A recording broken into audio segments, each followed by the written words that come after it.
Well, thank you very much, Iris, for that wonderful introduction. I'd like to say particularly thank you for inviting me back again to Woods Hole to do a second lecture here. The opportunity to come to such a nice part of America is really a treat for me, so I feel very lucky. And I would like to repeat my thanks to Nancy.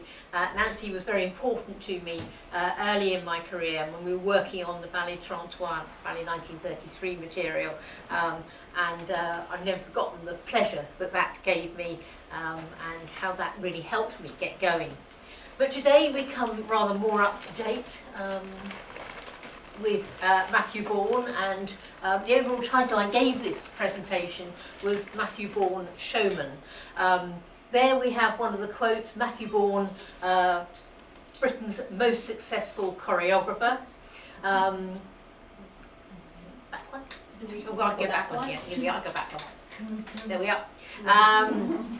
So we just with sort of a collage of images from his work there. Another description of him is the world's most popular living dance maker. And in a way, dance maker is a better description of him than choreographer. It's not to say that he is a bad choreographer, but I don't think his actual steps, his choreography, is what really is important about him. I think he is a man who has managed to take dance productions and present productions really through movement that have reached new audiences, and that is incredibly important. So Matthew himself, born in 1960, and very successful from very early on. He started dance quite late, so he goes to Laban to be trained when he was 22. So before that, he had acquired a real passion for theatre and films. He had worked in box offices, so that's what people do when they sort of have a love of theatre and they want to get in there. He had really seen everything, and he was very famously an autograph hunter. So as a young lad, every night I think, he was after school, he'd go rushing up to the West End, wherever the biggest stars were, there he would be outside the stage door to collect another autograph.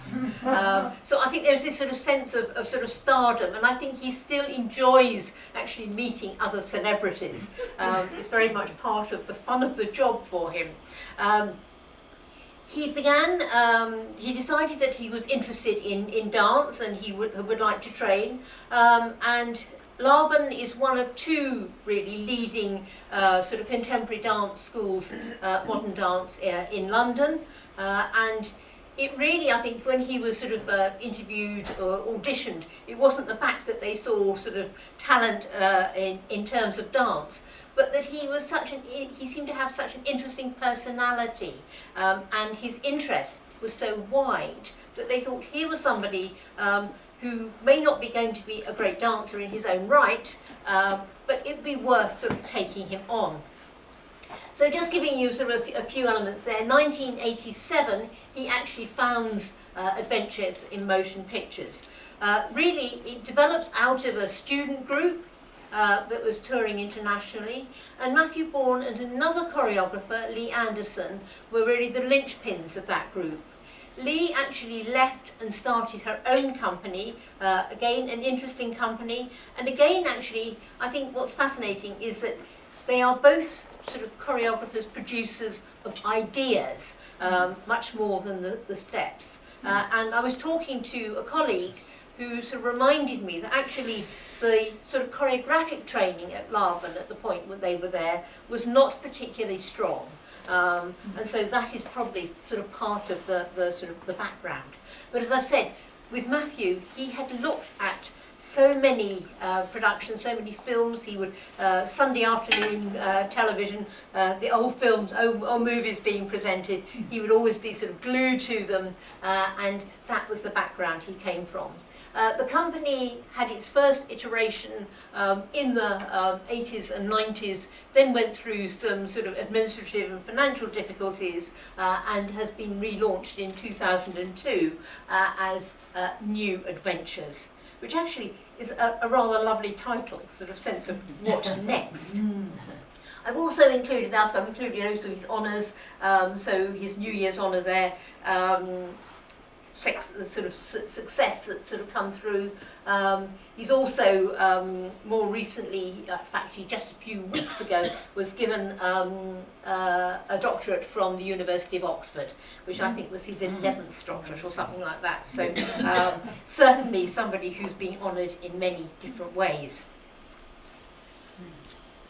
So, background, influences. He's always very open as to what his influences are, which I actually find quite interesting, because so many people sort of, I've had these ideas, but they will not explain to you until quite a long time afterwards. But right way through, he's always really sort of very forward in what he's sort of looking at. So there we have Brief Encounter. Brief Encounter pops up somewhere in almost every production. If you start looking for it, it's almost like a signature sort of theme that sort of comes through. He has great interest, as I said, old movie stars, so people like Joan Crawford and Betty Davis absolutely fascinate him. Betty Davis provides really sort of the model for the stepmother in Cinderella. Alfred Hitchcock's films, very, very significant right the way through. Inevitably, Fred and Ginger influencing. And what we haven't got on that screen there is, I think, the other very, very important filmmakers. And those are Pressburger and Powell, obviously coming through with Red Shoes, but that is not the only example of their work. So early on, most of Sir Matthew's pieces were essentially short works, and I would say his first really successful piece was a work called Spitfire. Spitfire was a comic piece, and it was based on the pas de quatre, the romantic ballet where you had the 4 great ballerinas of the day vying with one another, and really sort of presenting one of the early sort of abstract works in ballet, but very much a sort of a key work. So Matthew took that as his sort of starting point, but he dressed his 4 men, initially including himself, in a variety of men's underwear. So ballet blanc, but not quite how many people sort of think of it. So having put on the screen there one of the catalogues, the sort of things that he was inspired by looking at, so all different sorts of underwear that they could wear coming through. And really it was a case of men posing as if they were being photographed for catalogues, but using sort of the idea of pas de quatre. So this was a work that actually was adopted and taken into a number of sort of gala performances, and I think was the piece that made Sir Matthew's work known outside the immediate sort of contemporary experimental dance sort of field. So really a key work in that sense. From the start he had a small group of friends really and colleagues, many of them who came out of Laban, who he worked with, but gradually as time went on that sort of rather changed. But really through most of the sort of 80s and into the early 90s it was short pieces that he was creating.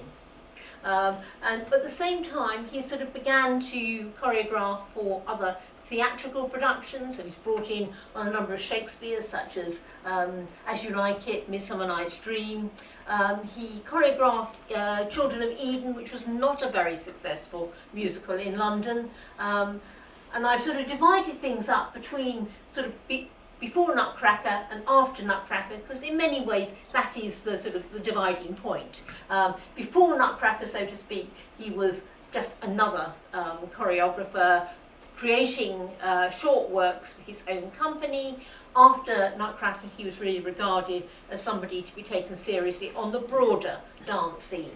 So later on, he's still working with a number of productions actually at the National Theatre. So Peer Gynt, My Fair Lady, South Pacific were all National Theatre productions. And then also working for Cameron Mackintosh. So really leading musical producers. So I think his actual talent to work in a theatrical situation was recognised quite early.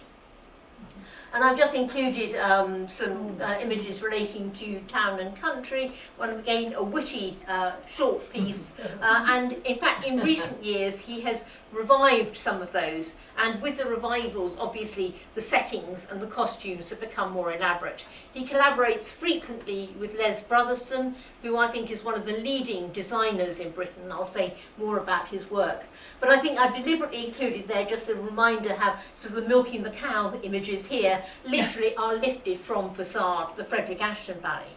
And I think it's worth remembering that when he was at Laban, one of his tutors was Alistair Macaulay, who taught history, and Matthew was already somebody who was inclined to go and see performances anyway. But I think that those sort of links and Alistair's passion for Ashton sort of feeds over into Matthew's work. But certainly it's very interesting to think of the late 70s, 80s productions, particularly with the Royal Ballet, because many of those become the benchmarks for the influences on the productions. And also you see there in the town part of Town and Country, there we have a double briefing counter. So it comes through over and over again. That tea room is something that comes through. But there we are, the major works that he's created. So Nutcracker, Highland Fling, which is a version of La Sylphide, Swan Lake, Cinderella to the Prokofiev score, The Carman, which uses Carman music, adaptations of Carman music, but Play Without Words, a rather less well-known work that was just created for the National Theatre, which was going through a change period and experimentation. Edward Scissorhands, one of the works that he took a long time to actually bring to fruition. Dorian Gray, which I would regard as probably the least interesting of the things that he has created.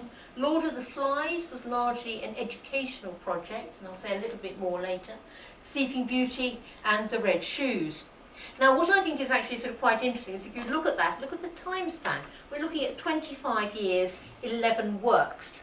Now many choreographers, once they are successful, are in demand internationally, a bit here, a bit there, they go rushing around. Matthew hasn't been like that. He's got his own company, he is controlling his works, he is bringing together the dancers that he wants to work with. He is not generally mounting his productions on other companies, and he is creating for his own group. So I think that's rather different to many of the choreographers working today. So as I said, the work that probably really moved him from one sort of level to the next was Nutcracker. Originally The Nutcracker, subsequently Nutcracker exclamation mark. He set his production in a sort of Victorian orphanage, so instead of a jolly Christmas party, this was rather the reverse. It was rather sort of grim. The patrons actually visited with the children of the patrons who got all the toys in the end, and the poor little kids were having a miserable time. One of the inspirations that came and the ideas behind it was the Kenneth Macmillan work Playground. This is not a very widely known piece. It was as if I know the setting was actually inspired by a mental institution and closed down. It was a very, very disturbing work, and it's actually about to be revived for a small company in Britain, which is quite interesting because it's not a work that many people are familiar with. And I think, this is it was 1979 it was created, and I think this tells you what Matthew Bourne was looking at various times. But anyway, we go through from the rather grim party scene to the land of snow, and picking up on the ideas of skating, very much influenced really by Frederick Ashton's Les Patineurs, but it works very successfully the way it is actually presented, and then of course it is Sweetyland. And what I think is interesting is that this production was originally commissioned by the Edinburgh Festival. And the idea for the Edinburgh Festival was that the production would be designed by Howard Hodgkin. Howard Hodgkin, by 1992, was recognised as a theatre designer as well as a fine artist, and there we see his designs that he wanted for the original production. So top we've got the orphanage, then we have the Land of Snow, and then we have Sweetyland. Well, that is totally outside the Matthew Bourne concept. The sort of the abstraction of those sets just doesn't work. It's got to be very much more literal for Matthew. And so I'm sorry, sorry, you've missed the final thing. I must have sent this to you soon. It's Anthony Ward who did the final designs. So it wasn't premiered in the end at Edinburgh. It went on sort of later, but it's one of those sort of curious things. It works. It's been fascinating. It returns on a number of Christmases, as of course do all Nutcrackers, but it's not necessarily on every season. It's a okay production. I've seen much better Nutcrackers, I would say. For me, I would say the production that I thought really sort of was very successful when it was first done was Highland Fling.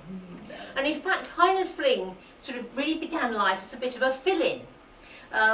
Matthew wasn't that familiar with Lassalle Feed. I suspect in 1979 he would have seen some of the sort of anniversary, centenary sort of performances that were happening at that time. But it wasn't a work he was particularly familiar with. And he was very nervous because he was already working on Swan Lake and planning Swan Lake. And he'd already invited Les Brotherson to design that production. And he thought, do I want Les to do this one too? But he did, very wisely. And really, subsequent productions are designed by Les Brotherson. Anyway, he sort of takes the basic idea of Lassalle Feed, of the sylph who lures the laird, the Scottish laird James, away from his wedding, and it all ends in disaster when he cannot sort of keep the sylph and wraps the sylph in a scarf. Her wings fall off and she dies. Anyway, that's sort of the basic premise. But so Matthew thinks, right then, Scotland, Glasgow. Right, Glasgow today. So the opening scene is set in a urinal.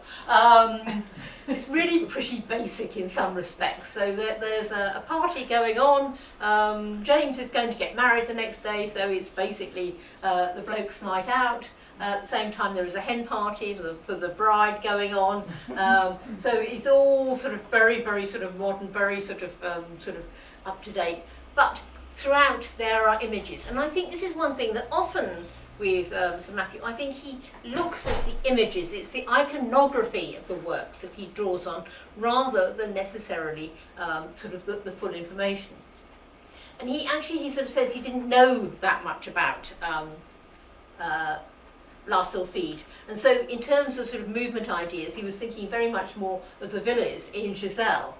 So you sort of see that's around there. And I think you get a sense of the party, contemporary sort of Scottish party going on there. And I'm actually showing you the photographs here, all come from, in sort of 3 years ago, Scottish Ballet gained permission. It's the only time I think a company has gained permission to do one of Sir Matthew's works. So Scottish Ballet now are the company that perform Highland Fling. And I saw it earlier this year.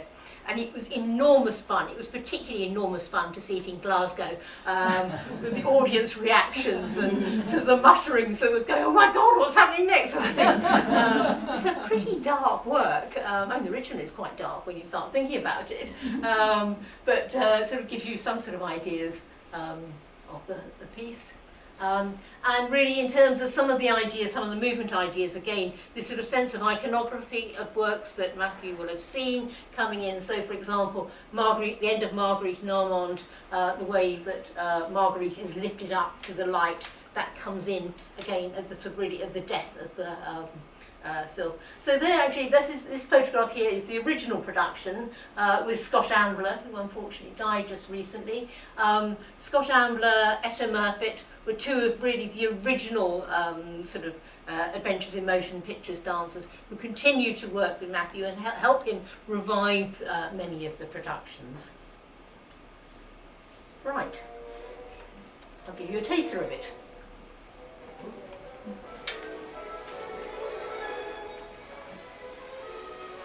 Can we get the sound up a bit?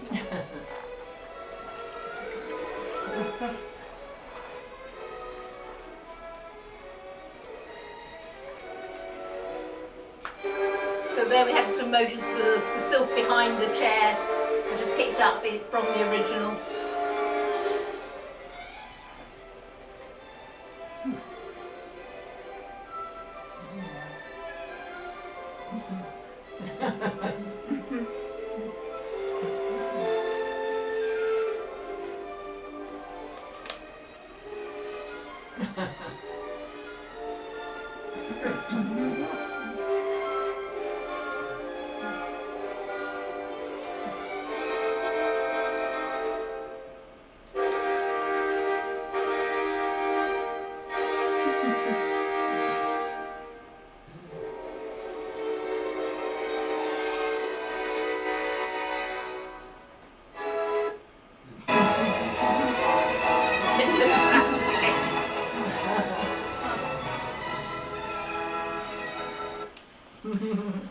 Right, so as I said, essentially as Heinlein Fling was being performed, and initially it was performed at Sadler's Wells, but in the Lillian Bailey, so the smaller auditorium there. So one can still see, although Nutcracker had already gone into main theatres, this is the point of transition for the productions. But with Swan Lake, co-commissioned actually by Sadler's Wells, it was essentially moving onto the main stage. And I think it's sort of fascinating. These are the this is the early poster, this is the flyer for the original thing. And basically the idea was taking Scott Ambler as the prince and taking the image from the Pavlova with the swan. So that's where they started. But as you can see, gradually the swan disappears out of, because some members of the public objected to a nude man on the poster. I mean, sorry, there we are, that's how life is, isn't it? So that element faded away. It's not that he's a nude performance or anything like that, so maybe there's a sense that there is that sort of need for change. But I find it fascinating how it's very typical that really sort of starting points for Swan Lake, Matthew was looking at so many images. So choreographic ideas. Once he had the sort of idea that he was going to do this, he started looking, and so in fact Spectre de la Rose becomes a key work for the influence on. So the pose there with Nijinsky, the Mallet Russe dancer. Then you have a photograph, actually that's Adam Cooper, who created the role of the swan. And essentially at the time for doing sort of photo shoot ahead of the production, they were really working out choreographic ideas. So in a way that's what I'm showing you. I also like to mention that people who have seen this, they don't really understand what that costume is made of. It's loops of chiffon, and it moves as if it is feathers. It's a very, very clever costume. If any of you saw Curtain Up at New York Public Library, you would have seen one of the costumes there that we had lent. It's, I think, a very, very imaginative approach to sort of how you do actually present sort of feathers on stage. Of course, these costumes get incredibly worn, and we were very lucky at the V&A that Les Brotherston rescued, after, I'll be showing you a couple of clips later, after the second major filming of Swan Lake, he rescued the swan's costume for us because it was still in good condition. When they've been on tour around the country, around the world, they come back and they are really in shreds. So we have a very good example of one of these costumes. I'd also say often people refer to this as an all-male production. It's all-male swans, it's not an all-male production. There's a slight difference. And I actually think when you look at a swan, I mean most people think of swans move gracefully on the water, but swans are vicious creatures. So I think it's highly appropriate that the men get to represent it. But this is the sort of the iconic pose. The sort of arabesque with the arm right over, and it's taken from this poster. So this is a drawing by Jean Cocteau, and it was Nijinsky again in Spectre de la Rose, the arm right over the head. So this was actually drawn when Spectre de la Rose was created in 1911, reused for the poster. So that poster actually is the 1913 season when The Rite of Spring was premiered. But it's that image that was behind what Matthew was doing with the choreography. And so this is where I sort of think his fascination for dance history comes through in a number of different ways. Right, I'm just going to show you one of the opening sequences. So this is the palace. And the young prince, see, he has his swan toy. He's already been dreaming about swans.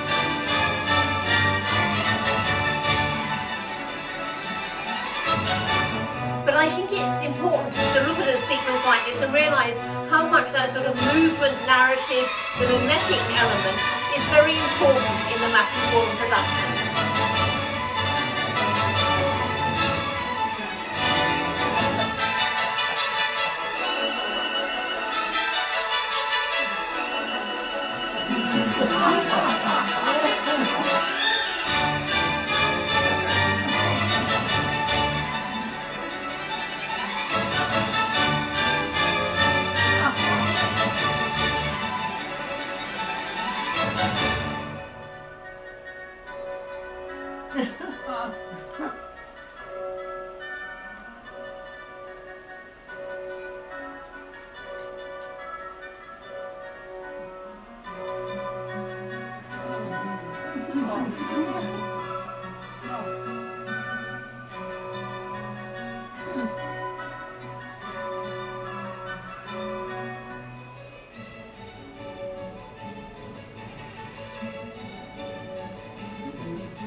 This is 1995. We were having all the Charles and Camilla sort of episodes going on. The rather sort of tarty girlfriend here is regarded as a Fergie character, so one can sort of see how things sort of link up, but it stands sort of the test of time anyway. So through the first act, it's really sort of, instead of having just one sort of party for Siegfried, one sort of sees how the life of a prince sort of trapped in a court situation develops, and how he has really no life of his own. Again, as I said, sort of, so at the top we have sort of tarty girlfriend design, and when they go to the theatre they see a sort of a cod ballet of butterflies, which I think is one of the weaker elements in the whole production, but never mind. So one sort of gets a sense of the sort of different sort of atmospheres that come through. Then of course we have the lakeside, the main lakeside scene, which really is the heart of the production, as it is probably the heart of any sort of Swan Lake. And so very much it is the prince's fantasy, that he is sort of imagining his opportunities to sort of see the swan. So you see here he is sitting down, there he is by, of course, do not feed the swan sign, and the core of male dancers is certainly very, very impressive. The what one sort of thinks of either as Act 2 or Act 3, depending on one's history of Swan Lakes. So this is traditionally the ballroom scene with the black swan. Here, the swan is transformed into the stranger, who sort of seems to be seducing the queen. And there we have the queen's costume, and you can see sort of the sort of influences that Les was drawing on for his designs. You'll notice that he actually has a template figure that he always sort of dresses. He doesn't like to waste time drawing figures. So it's always these sort of cartoon characters, and then of course back to the lakeside, but also actually the nightmare that the prince is still sort of experiencing with the swans. So when he is sort of back on his bed, the grouping is basically taken from Hitchcock, The Birds. So that's where his idea, how the ideas from the films will filter through into the productions. But let's look at a bit more of the choreography. So a bit of the lakeside scene, starting with the dance of the four little swans, given that it is such a famous episode for people in Swan Lake. So instead of the unison that we're used to,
taster of the actual swan, the adagio.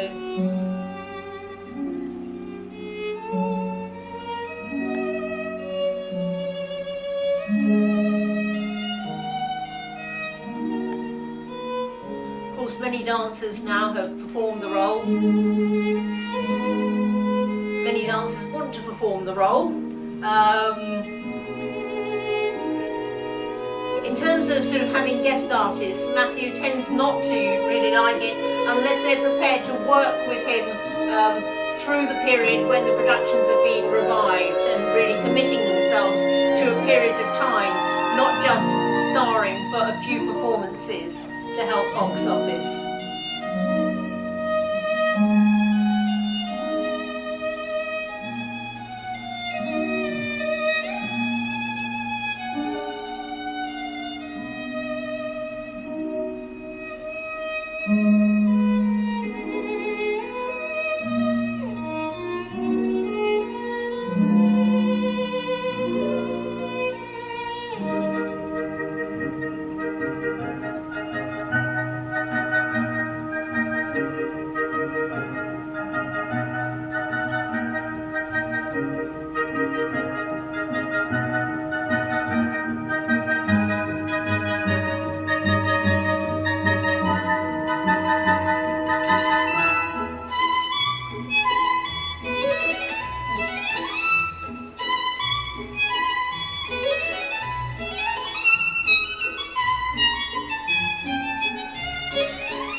I'm going to run out of time if we stay with that for too long. So we have to move on to the next production, which was Cinderella. And I think basically, in a sort of sense, Cinderella is obviously a universally appealing story. Again, I've included the original poster and then one from the more recent revival, which was last year, yes, that was used for Sadler's Wells. It opened actually commercially in the West End, the first performances, which actually is a huge trajectory when you think that basically Highland Fling had been in a studio theatre, so within 2 productions you're actually opening in the West End. That's a huge sort of arc of success, I think. And I think that again it was a topic that was being presented that was very close to Matthew's heart. I just want to read what he sort of said about Cinderella recently. My guiding light with this production has always been the incredible Powell and Pressburger classic, A Matter of Life and Death, from 1946, starring David Niven and Kim Hunter. Niven's character, Peter Carter, an RAF pilot, miraculously survives among almost certain death when his plane crashes into the sea.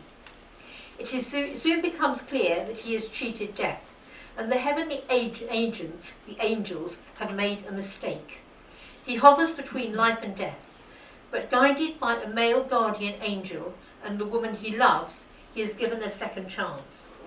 My Cinderella does not tell this exact story, but its fanciful and particularly English whimsy and romance is, I hope, captured in our story of wartime love and conflict. So it's very clear where sort of the ideas come from in the introduction, not of a fairy godmother, but a male angel figure who sort of really restores the elements. So just to give some images of recent performances, lovely pas de deux with a sort of dummy RAF officer sort of coming through. There's the well, it's actually quite interesting because he sort of said that different dancers, when they're playing the role of the stepmother, choose which of the sort of the grande dame actresses they want to really model themselves on. So it doesn't always come out quite the sort of the same, but you get the sort of sense of the different sort of film elements come in there. Act 2 is set in the Café de Paris, and the Café de Paris is quite significant in London. So it begins, as you see here, in a sort of collapsed, destroyed nightclub, and then the nightclub is put back together again and then is destroyed at the end of the scene. And that's based on a real incident. So in 1941, the 8th of March, there was a direct hit on this club in London, and 100 people who were there dancing and enjoying the cabaret were either killed or injured. Indeed, amongst them was a quite well-known dancer who suffered injury, unfortunately not loss of life. So it's basically sort of taking that incident and using that as a central point. And then, very typically for the final act, Cinderella and her prince, her airman, are sort of trying to track each other down through the area of the Blitz. There you see the angel with Cinderella, sort of her drab grey outfit, but going through the hospital, going to the underground, ultimately turning up in brief encounter to go off on the train. Carman was actually premiered at the Old Vic, and although obviously Carmen is an element in it, it's very much more based on the Postman or Always Rings Twice. So very much sort of the working class being represented in there. It's quite a sort of graphic work. Les Brotherson again sort of creating designs that were very mobile, that you could move around and transform the space very, very quickly. Cars on stage sort of being moved around, so very much sort of part of it. So I say Carman is very much more what it is about than Carmen. There are some of the designs. So there's our lovely garage hands sort of here, again getting a sort of feel of the various characters coming through. And there you can sort of see, yes, it was quite a a raunchy work, but very, very cleverly worked out, I think. And yes, the sort of starting point being taken from the various films of The Postman Always Rings Twice. Then that was followed by Edward Scissorhands. And this is a work that Matthew had been working on for a long time. There are interviews for sort of about 10 years before it actually is premiered where he's saying he's interested, he wants to do it. He had quite problems, I think, negotiating with rights and music for it. So there were those sort of challenges. And so it is very much a dance production based on the film. So here we have the poster. And there you see the scissor hands. Now, it's not the easiest of things to dance with, scissors on your hands. The scissors are actually very light in themselves, but there's still quite a lot of weight on the hands. And if you look closely here, you see the sort of a sort of the way the sort of gauntlet, there's an extra sort of piece around the glove, and that is actually to support the wrist. And when they were rehearsing, they actually had a physiotherapist on hand to work out how the costume could be made to work, so it wouldn't hurt the dancers who are doing Edward Scissorhands. I'm not quite certain who was looking out for the other dancers who were going to get their eyes poked out. But it was sort of, you know, really sort of, it was quite interesting the way they sort of, and we've actually got a Scissorhands costume in the V&A, and it is beautifully made in different layers. There you see the man who's sort of made out of the sofa rather incompletely, and it's very much a representation of how Matthew sort of sees 1950s sort of suburban America. Very much sort of a sort of, it's a light entertaining work, very cleverly put together. Brilliantly, so I love the topiary figures who move around. There's Edward actually at the barbecue. And so that was another of his successful works. And then he decided he wanted to return back to really sort of the classics, trying to follow on from Swan Lake, I think, and Nutcracker. Well, if you've done those two, you've got to do Sleeping Beauty. Again, I think he spent quite a long time thinking about how he could make this work, and he decided that for the 100 years that were going to pass, it was going to be basically pass from really Edwardian times to today. So it's very much more an updated version, subtitled A Gothic Romance, very, very deliberately, because he was going to draw on sort of the trend for Gothic films. So the fairies, I was so excited when the curtain went up. The fairies were on a travelator, just going across the stage. And I thought, wow, we're going to get a panorama, as in the original Sleeping Beauty. No, they had the travelator at the beginning, and then they forgot all about it. And I was so upset. But there we are. There's Carabosse in the red. So it very much sort of, at the beginning, sort of really sort of follows the traditional stories. The fairies are both male and female. Aurora is a puppet, rather than just the sort of the doll gets shoved in a corner. And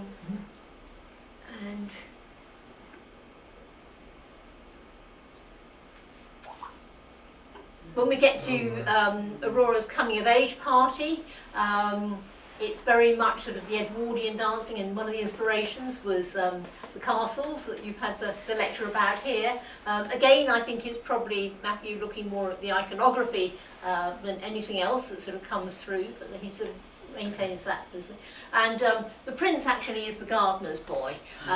So again, it's sort of playing around with sort of the different sort of levels of society coming in there. Act 2 is divided into 2 acts, so it's not the whole thing, but it's basically it's an abridged version of the Tchaikovsky score. So the second act is all basically sort of Twilight type movies that has really been drawn on. I found it deteriorated into a real muddle, I'm afraid. Not one of his most successful works. I think one of the things that's quite interesting, though, that when Matthew returns to productions, he will always sort of rethink things, and if things haven't worked, he'll try and improve them. So we may not have seen the final version of this as yet. But let's just have a taster of the opening of the production with the fairies.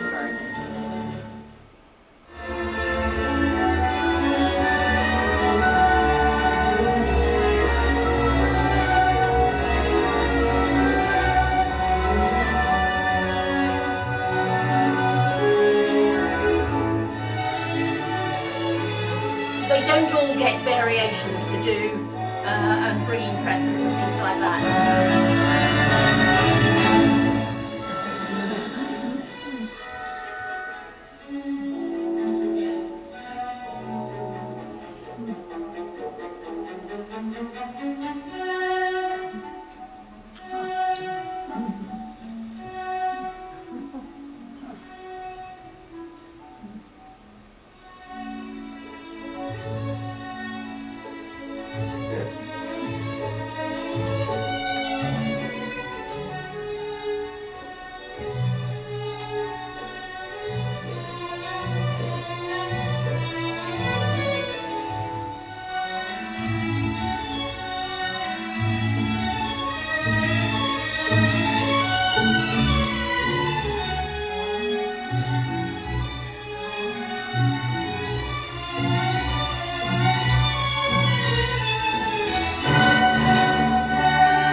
I think it gives you sort of an idea of the sort of the choreography.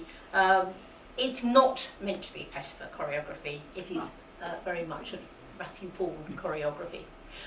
So then the next two projects, Dorian Gray and Lord of the Flies.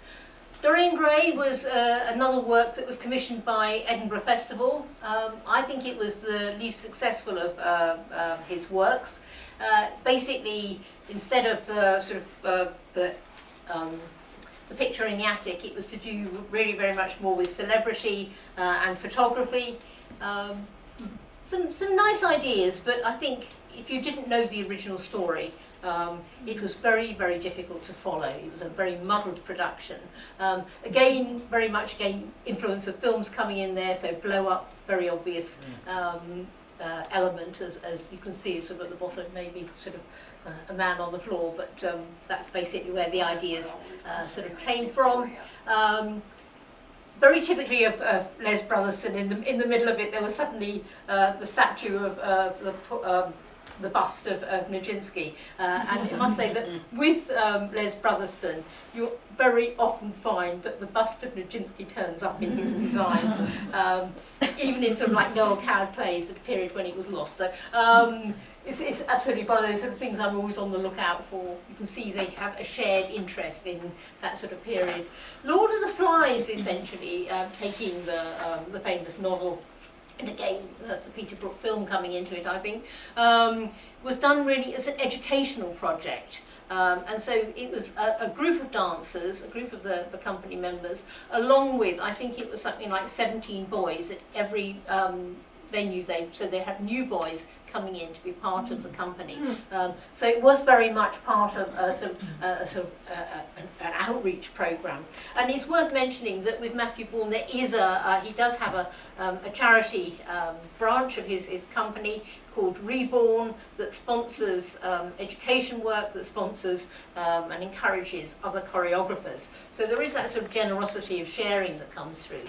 So I think it was actually very, very useful in actually introducing young lads to dance who might never have been involved any other way. And I think it's fair to say that with Matthew's productions, one of the things that's important about his work is that he will attract audiences who would never go and see dance in any other circumstance. Some of them will happily discover they like dance and may go back to something else. But it is striking that a Matthew Bourne audience is not your usual dance audience. So moving on from that to the most recent of his productions, The Red Shoes. And again, turning to Powell and Pressburger, and again it's a work that for many years, indeed just shortly after he had been successful with Cinderella, he said one of the next projects he wanted to do was the Red Shoes. So basically you can see how long it takes him to get some of the projects really off the ground, but he sort of thinks things through. Again, I found this a slightly sort of curious production, yes, very much based on the film, although you cannot take many of the elements of the film and put them on stage. But in a way, it's part of this current trend of actually taking so many films and turning them into stage works. So it's part of a bigger experience going on. So taking ideas and setting it on partly on the sort of Riviera in the sort of 1930s. But at the same time, the company that he's looking at is a muddle between the Ballets Russes companies and the Vic Wells. Because he became rather interested in the wartime Vic Wells company. So you're not quite certain what your references are at times, and you think, hang on, oh yes, we go back to what de Valois was about here, which had nothing to do with the original film, of course, just because Maurice Shearer was a member of the Vic Wells company. So very, very sort of fast-moving production with many changes of scenery, but very, very easily adapted. And I was actually sort of struck actually how hard the dancers work because they all perform so many roles. It's a rare occasion when he really does use point work, but point work really is essential to the production because it's the whole point of the Red Shoes in terms of the sort of the dance elements coming in. And again, very much sort of Des Brotherson and Matthew Bourne having fun. So there we have Cassavana in the Firebird in the centre of the soiree, the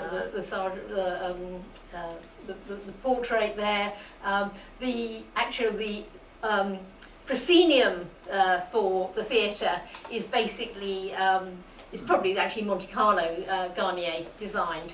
But that has to serve for every theatre. So when you're suddenly at the Royal Opera House, Covent Garden, there's me thinking, oh no, you can't do that really. But of course you can and get away with it because most people are not pedantic like me. So sort of actually bringing in the sort of production, so using sort of Les Sylphides that is very much featured in the original, but then actually the some of the other choreography is inspired by Frederick Ashton's La Valse. So anyway, sort of let's just take a quick look at the trailer.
outline of Sir Matthew's career to date. This year he is working on reviving Swan Lake. And interestingly, amongst the swans who have been cast for the first part of the tour anyway, is on this side Matthew Bourne, who is a rising star of the Royal Ballet. He has just performed Siegfried with Sipaver. So he's going from Siegfried to the Swan, which is a sort of a slightly unusual trajectory. He's a dancer who's already attracted a lot of attention and has aroused the interest of modern dance choreographers as well as the sort of more classical. So somebody who's really interesting. Max Westfall in the middle was for many years with English National Ballet, so he's performed roles such as Romeo. And I think it is striking that the sort of calibre of dancer that Matthew attracts for these roles is very, very high. I think there is no doubt that Swan Lake is his masterpiece to date, and I think it is a work that will stand the test of time. As I've conveyed, I think that Highland Fling is one of his most enjoyable works. I think it is always interesting to see what he does, and some works are more successful than others. As I say, I would not regard him as a great choreographer, but he is a great producer and a great showman, and in fact, a very nice person. Thank you very much.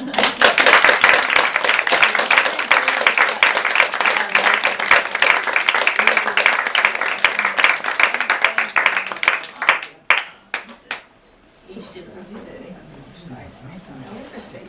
There's a question there. Would you just remind me, what is this production here with the two with the wings? The wings, that's from Sleeping Beauty. Gotcha. Yes. So they're fairy, so it's a male and female fairy. As I say, it's sort of the second act where they all go sort of into the twilight zones, and Carabosse, the son of Carabosse, comes back. It's I found incredibly muddled, but it might be that I had watched the wrong films, so that may be part of it. Yes. Jane, well, Anna, when Swan Lake premiered in New York, it of course had its premiere in London, Anna reviewed it, and I just thought it might be interesting to hear what she had to say about the Swan Lake when it reviewed it, if you remember. I don't know. All I want to say is because it was in a Broadway theater, the editors decided it was a musical, and that was the issue all through the run for everybody. So the problem was solved by Ben Brantley, the theater critic, and myself as the dance critic, writing independent reviews side by side without consulting one another. And I would say that we gave it a favorable review, but you could feel the reservations we had underneath.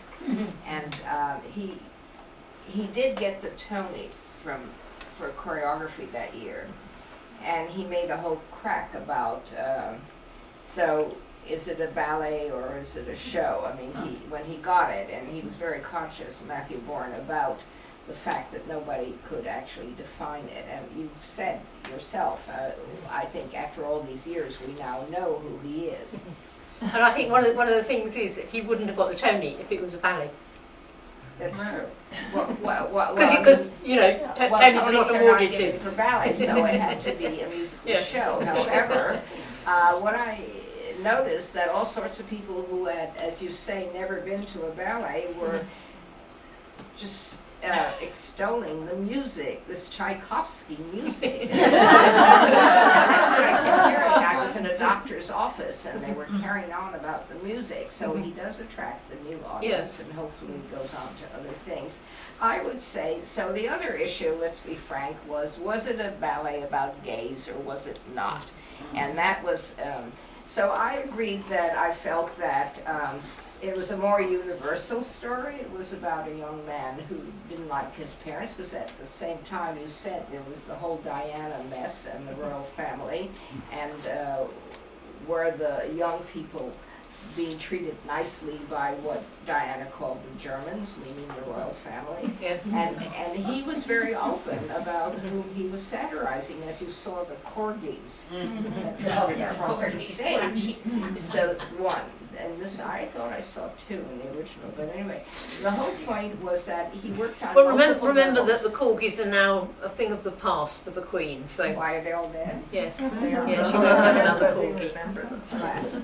Well, the whole point was there was a lot to write about, and I do agree he gave you something. And I would say that the ones I have liked of his work, some I really think very poorly of, was certainly Cinderella. I thought it was his best. Scissorhands was good. The Dirk Bogarde play, tell me the movie. Oh, the Play Without Words. Play Without Words was terrific, and I think Sleeping Beauty was beyond muddled, and Red Shoes was terrible. We didn't like Red Shoes got fabulous reviews in London, and I actually made it a point to go to New York to see it because it wasn't coming to Boston. And I was quite disappointed because I thought it was too close to the film. You know, where Swan Lake, he kind of took off from Swan Lake, used a lot of pertinent contemporary political, if you will, and the whole issue of being gay. Don't forget it was the 1990s. It wasn't, people weren't out in the same way that they are now, where it's so familiar. Whereas the Red Shoes was really so much like the movie that I was disappointed. I thought he'd have some more sort of wizard ideas. The other production that came here was he was the choreographer for the Mary Poppins, the big Broadway musical. And for those of you who've seen the movie, if you haven't seen the musical, you remember the big scene on the top of the rooftops where they're all, well, it was the opening of Act 2, I believe, and the rooftops, the curtain opened and the rooftops were right on the stage. So you had this view of it, and you had this fabulous tap dance. And so he may not be a choreographer, but he sure knows how to do a spectacle on stage.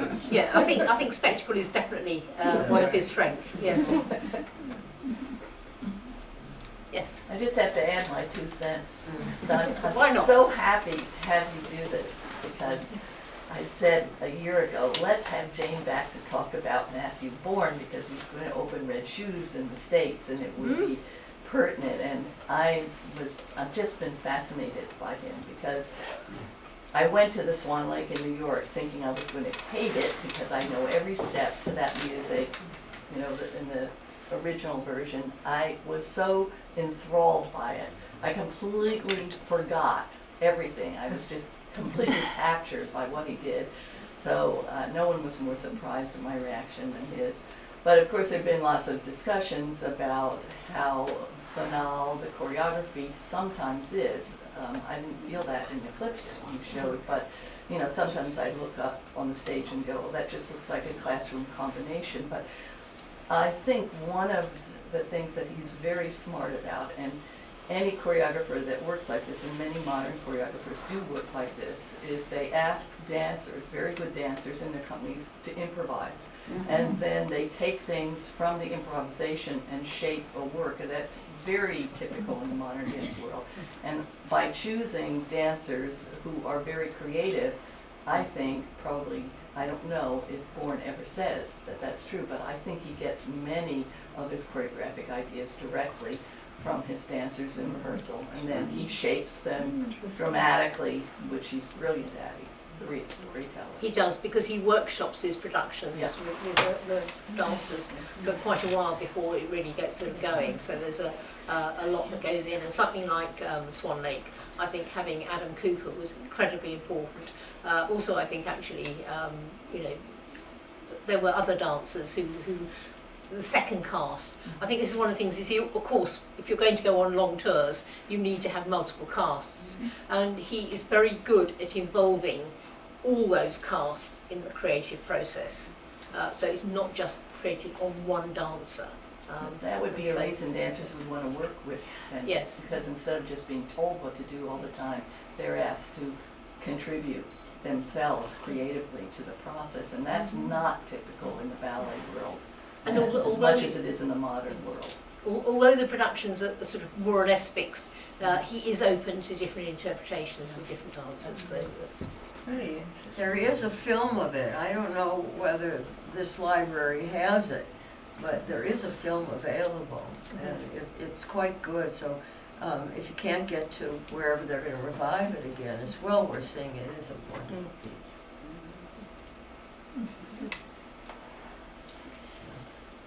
Well, thank you. Thank you.